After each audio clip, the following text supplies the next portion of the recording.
And Chris, when you bring up that we don't know the statistics, I got to think here in the next 2 or 3 years, some savant's going to dig into all the numbers and lay out something similar to what we saw years ago with the early entries into the NFL draft to wake some guys up and say, hey, it's not always the best move to go into the NFL draft early. Then college football cooperates with the NFL. They start to hand out draft grades so guys are informed.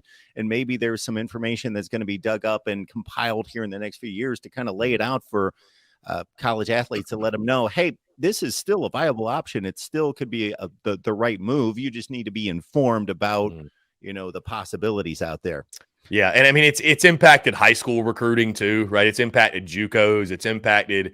I really feel for, Mark, and I say I feel for. Granted, they're getting paid millions of dollars to do it, but the head coaches. I mean, it's their jobs have gotten harder. Not only do they have to recruit high school kids, not only do they have to recruit the portal, they got to recruit their own roster, right? They got to make sure their own roster's happy and doesn't dip out and leave. So.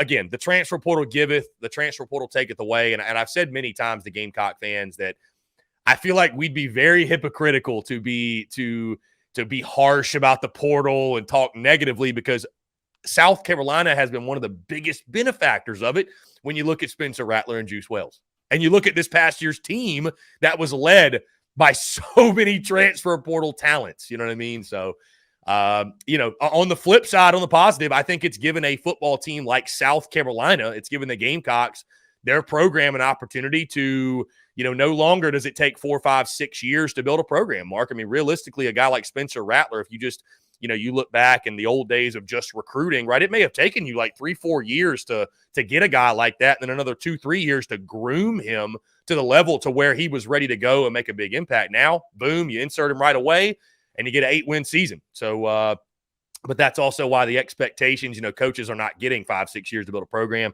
If you're not winning by year 3, I don't think he's the guy. So there's a lot of pressure. There's a lot of pressure, but pressure makes diamonds. So.